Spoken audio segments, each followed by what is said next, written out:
Hey guys, in this video I will show you how you can enter an outfit code in Catalog Avatar Creator in Roblox.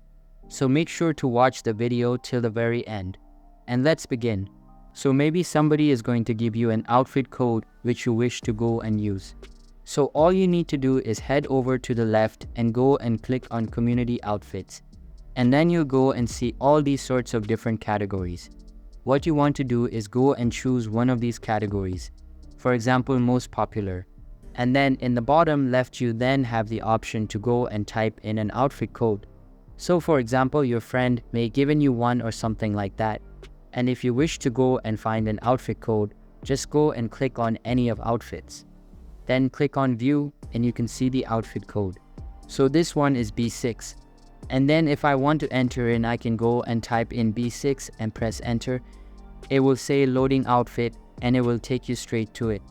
And then what you can do is go and click on wear, and I'm now wearing it. So that's basically how you can enter an outfit code in Catalog Avatar Creator in Roblox. So that's all for this video. Hope you liked the video. Thanks.